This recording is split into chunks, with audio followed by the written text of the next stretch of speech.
Hello everyone, welcome to Angan Public School online teaching classes. Today in this lecture we are going to start a new topic, proportion of our chapter 12. So let us see what you mean by proportions. Last lecture में हमने ratio के बारे में जाना था कि ratio क्या होता है. अब हम यहाँ पे नेक्स्ट टॉपिक देखेंगे what you mean by proportion.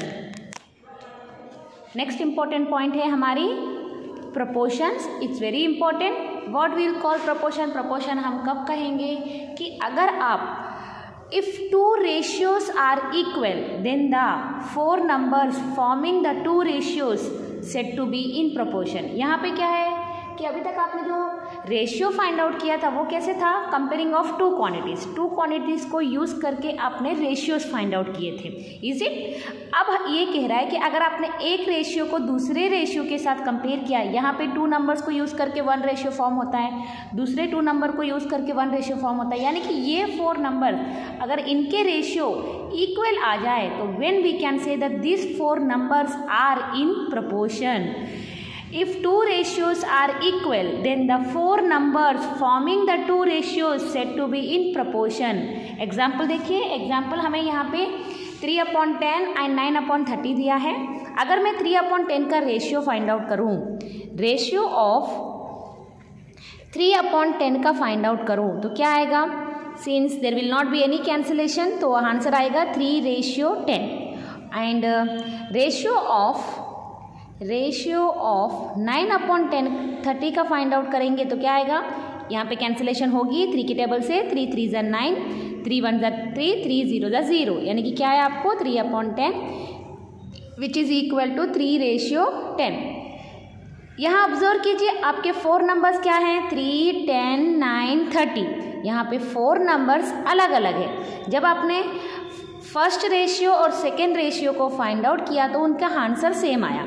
Numbers अलग हैं लेकिन आपकी रेशियो इक्वल है. सिंस इन दोनों की रेशियो इक्वल है तो हम क्या कहेंगे, therefore 3/10 and 9/30 are in proportion. हम ये कह सकेंगे कि ये दोनों प्रोपोर्शन में है. क्यों? क्योंकि उनकी रेशियो की वैल्यू इक्वल है. I hope you have understood it. आपको समझ में आ गया होगा. ओके ज़रूरत नहीं है कि आपके क्वेश्चन में सारे फ्रैक्शन में ही दिए हो. आपको फोर नंबर सिक्वेंटली देंगे और कहा जाएगा कि check whether the given four numbers are in proportion और नॉट. तो आपके पास दो तरीके होंगे. एक है कि इस तरीके के फर्स्ट टू नंबर की रेशियो और सेकेंड टू नंबर की रेशियो फाइंड आउट करके कंपेयर करोगे, और दूसरा मेथड मैं आपको बताती हूँ. Proportion is denoted by 4 dots. इस तरह से 4 डॉट्स को यूज़ करके हम प्रोपोर्शन को डिनोट करते हैं. जैसे कि हम 2 डॉट्स को यूज़ करके क्या कहते हैं, yes we call it as a ratio. अब यहाँ पे सपोज मैं इसे ए कह देती हूँ, A B C D. हमारे पास 4 टर्म्स कितने हैं, A B C D. अब इसे आपको प्रोपोर्शन के नोटेशन में लिखना है तो कैसे लिखेंगे? It is read as A/B proportional to C/D. देखिए मैंने सिंबल यूज़ किया है और वर्ड्स में बोल रही हूँ. A/B proportion to C/D. ये एक तरीका है कि अगर आपको चेक करना है फोर नंबर्स प्रोपोर्शन में है या नहीं है. अब दूसरा तरीका देखिए, अगर आपका क्वेश्चन इस तरह से दिया है 3 10 9 30 और कह रहा है कि check whether the given four numbers are in proportion और नॉट, तो आपको मैंने बताया कि अगर आप चाहो तो first two numbers second two numbers की रेशियो कर लीजिएगा, लेकिन वो थोड़ा आपको कॉम्प्लिकेट फील होगा क्योंकि आपको कैंसिलेशन आना चाहिए. Is it? तो मैं आपको दूसरा एक और मेथड बता देती हूँ जिससे आपको बहुत ईजीली प्रोपोर्शन चेक कर सकते हो. क्या है दूसरा method? If the product of first and fourth term, यहाँ पे कितने टर्म है, 1 फर्स्ट सेकेंड थर्ड फोर्थ. ये कह रहा है प्रोडक्ट मतलब मल्टीप्लिकेशन. अगर आप फर्स्ट टर्म को फोर्थ टर्म के साथ मल्टीप्लाई करें, ओके फर्स्ट टर्म को फोर्थ टर्म के साथ मल्टीप्लाई करें एंड सेकेंड टर्म को थर्ड टर्म के साथ मल्टीप्लाई करें, और अगर उनका मल्टीप्लिकेशन का आंसर इक्वल आ जाए तो हम ये कह सकेंगे कि ये फोर नंबर्स कैसे हैं, प्रोपोर्शन में हैं. क्या कहा मैंने? प्रोडक्ट ऑफ, आपको इस तरह से लिखना है, product of first and fourth term is, first term क्या है 3, फोर्थ टर्म क्या है 30, तो 330 यानी कि 90 आंसर आएगा। फिर product of second and third term, second and third term is 10 into 9 which is equal to 90। अब देखिए यहाँ पे भी आंसर 90 है, यहाँ पे भी आंसर 90 है। Since they both are equal, 90 equal to 90 आया, देन हम ये कह सकेंगे देयरफॉर 3, 10, 9, 30 आर इन प्रोपोर्शन। अगर इक्वल ना आता तो आपको क्या लिखना है, और नॉट इन प्रोपोर्शन। ओके, ये आपको एक्सरसाइज में आएंगे प्रॉब्लम्स, और हम यही मेथड यूज करेंगे instead of using the ratio method. ना अब यहाँ पे 4 टर्म्स हैं, 4 टर्म्स में फर्स्ट टर्म और फोर्थ टर्म को क्या कहा जाता है, extreme terms. First term and fourth terms are called extreme terms. Second term and third term is called has mean, या तो फिर मिडिल टर्म। क्या कहते हैं, मीन या तो फिर इट्स ए मिडिल टर्म। तो ये है आज की इंपॉर्टेंट पॉइंट। अब हम एक्सरसाइज 12.2 स्टार्ट करते हैं। See in your textbook exercise 12.2 page number 255. See the first question what it is given, determine if the following are in proportion। ये कह रहा है कि चेक कीजिए कि यहाँ पे जो 4 टर्म्स आपको दिए हुए हैं वो प्रोपोर्शन में है। तो जैसे कि मैंने आपको एग्जाम्पल में बताया था कि हमें क्या करना है, टर्म्स को प्रोपोर्शन में है या नहीं है चेक करने के लिए फर्स्ट टर्म को लास्ट टर्म के साथ यानी कि फोर्थ टर्म के साथ मल्टीप्लाई करेंगे, सेकेंड टर्म को थर्ड टर्म के साथ मल्टीप्लाई करेंगे। अगर उनका मल्टीप्लिकेशन का आंसर इक्वल आ जाए तो we can say that this 4 numbers are in proportion, otherwise it is not in proportion. Okay, तो चलिए exercise 12.2 question number 1, you have to refer the question from your text book. उसमें first question क्या दिया हुआ है, first one आपको दिया है 15, 45, 40, 15, 45। देख लीजिएगा कि नंबर आपको आगे पीछे नहीं करना है, जो सीक्वेंस में उन्होंने दिया है उसी सीक्वेंस में आपको लिखना है। अब हम चेक करेंगे कि क्या ये 4 नंबर्स प्रोपोर्शन में है या नहीं है। तो फर्स्ट स्टेप क्या होगा हमारा, product of first and fourth term, first and fourth term is, first term क्या है 15, फोर्थ टर्म क्या है 120। जब आप 15 को 120 के साथ मल्टीप्लाई करेंगे तो क्या आएगा, आपको 15 को 120 के साथ मल्टीप्लाई करना है। आप साइड में कर लीजिएगा इस तरह से, हमेशा रफ राइट साइड में होता है। 5 0 0, 5 2 10, 1 कैरी, 5 1 5, 5 + 1 6, 1 0 0, 1 2 2, 1 1 1, यानी कि 100 इज इक्वल टू 1800। ओके, अब product of second and third term, आपको इस तरह से ही लिखना है एग्जाम में भी। Second and third term is 45 × 40। चलिए फिर से 45 को 40 के साथ मल्टीप्लाई करके देखते हैं क्या आएगा, 0 0, 5 4 20, 2 carry, 4 4 16, 16 + 17 18, answer is 1800 is equal to 1800। अब चेक कीजिए आपका मल्टीप्लिकेशन का आंसर दोनों में सेम आया है, तो क्या कहेंगे, सिंस 1800 इक्वल टू 1800 है। अगर नॉट इक्वल तो आपको नॉट इक्वल की साइन लगानी है, ठीक है। देयरफॉर हम ये कहेंगे कि जो क्वेश्चन आपको दिया है 15, 45, 40, 120 are in proportion. Is it clear, आपको ये समझ में आ गया होगा। ओके, इस तरह से आंसर देना है आपको। अब क्वेश्चन नंबर देखिए, क्वेश्चन नंबर 2 देखिए, 2 में क्या दिया है, प्रॉब्लम बी 33, 121, 9, 96। ओके, फिर से आपको क्या करना है, product of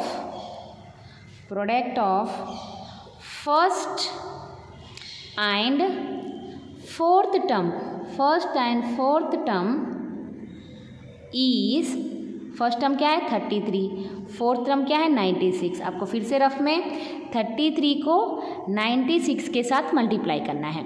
3 6 18, 1 carry, 3 6 18, 18 plus 1 19, 9 3 27, 2 carry, 9 3 27, 27 plus 2 29, तो 8 9 10 16, 9 10 11 3, तो आंसर कितना आएगा 3168।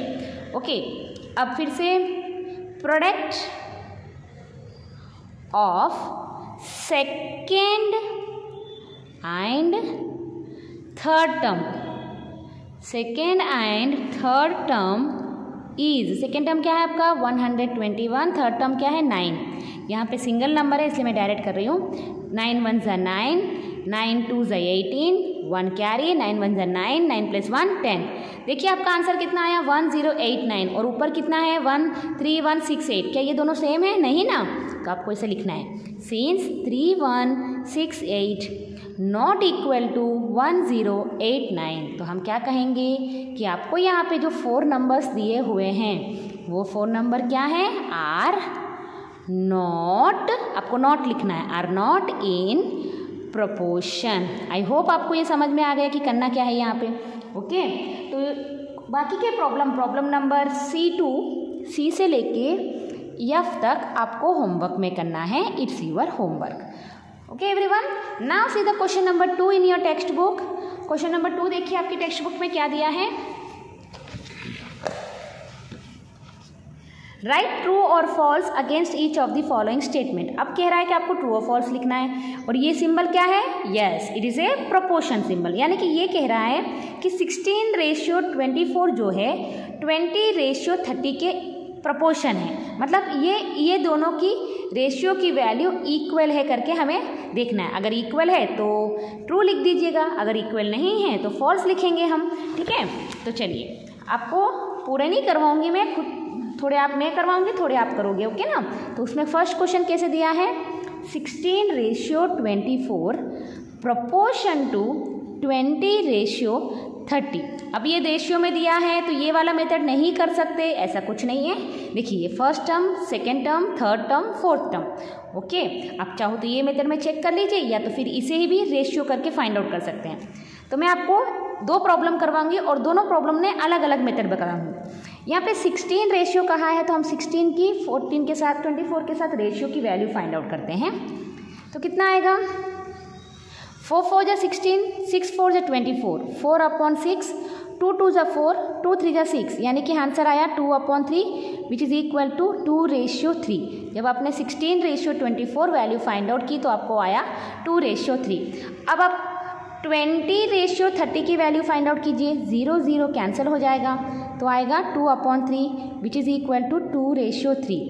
अब देखिए since therefore 2:3 is equal to 2:3, ये दोनों की रेशियो की वैल्यू इक्वल है, इसलिए हम ये कह सकेंगे कि यहाँ पे जो नंबर दिया हुआ है वो प्रोपोर्शन में है। यानी कि देयरफॉर 16:24 इज़ प्रोपोर्शनल टू 20:30, ये प्रोपोर्शन में है, इसलिए आपका आंसर आएगा ट्रू। आपको इस तरह से पूरा प्रॉब्लम सॉल्व करके ही करना है। ओके, अब क्वेश्चन नंबर बी देखिए कैसा दिया है। क्वेश्चन नंबर बी में आपको दिया है 21:6 प्रोपोर्शन टू 35:10। आप चाहो तो ये मेथड से कर लीजिए, पहले इन दोनों की रेशियो की वैल्यू फाइंड आउट कीजिए, और अगर आपको ये मेथड नहीं करना है जो मैंने आपको क्वेश्चन नंबर 1 में करवाया है तो वो मेथड भी आप कर सकते हैं। तो अब मैं आपको वो मेथड करके दिखाती हूँ। ओके, तो क्या करेंगे, पहले हम product of first and fourth term find out करेंगे। Okay, first and fourth term is equal to 21 को फोर्थ टर्म क्या है 10 के साथ मल्टीप्लाई करेंगे, 210 आएगा। ठीक है ना। अब नेक्स्ट पेज में लिखते हैं product of second and third term. Second term क्या है आपके क्वेश्चन में 6 × 35 मल्टीप्लाई कीजिए, 6 5 30, 0 3 6 3 18, 18 प्लस 3 21 है ना। तो देखिए आपने जब first term and fourth term किया था तो आपका आंसर यहाँ पे 210 आया था और यहाँ पे भी 210 आया है। तो आप क्या कह सकते हो, देयरफॉर या तो फिर सिंस 210 इक्वल टू 210, देयरफॉर आपका जो क्वेश्चन आपको दिया हुआ है 21:6 प्रपोर्शन टू 35:10, ये प्रपोर्शन है, इसलिए आपको आंसर में क्या आएगा, ट्रू। ओके, इस तरह से आपको ये प्रॉब्लम सॉल्व करना है। यहाँ पे पूरे कितने ट्रू और फॉल्स दिए हुए हैं आपको, F तक आपके प्रॉब्लम्स है, उसमें से C D E आपका होमवर्क होगा। तो F प्रॉब्लम देखिए कैसे दिया है, यहाँ पे भी पॉइंट में दिया है तो कोई टेंशन लेने की ज़रूरत नहीं है। फर्स्ट टर्म को लास्ट टर्म वाला मेथड यूज़ करोगे तो आपका आंसर इजीली आ जाएगा। तो हम पहले product of first and fourth term करेंगे तो क्या आएगा, 0.9 को 4 के साथ मल्टीप्लाई करेंगे, 9 4 = 36, 1 नंबर के बाद पॉइंट आएगा इसलिए 3.6 आएगा। Next product of second and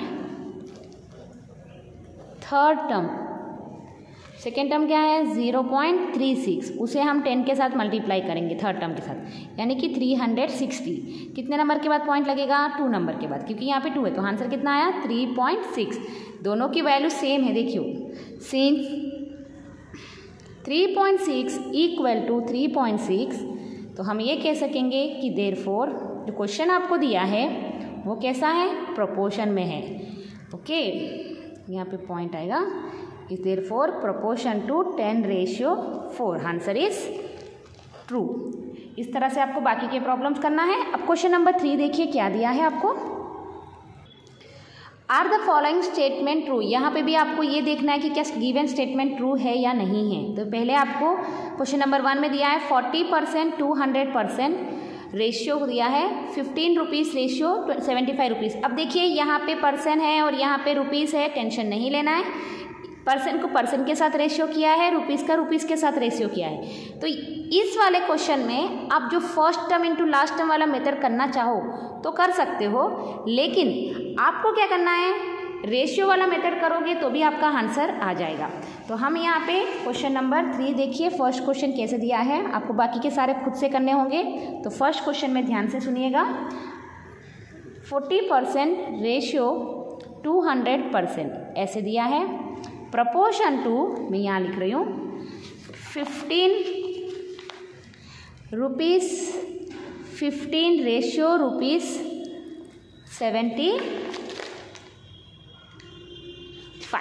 okay, तो आप चाहो तो first term into last term वाला रेशियो वाला मेथड कर सकते हो।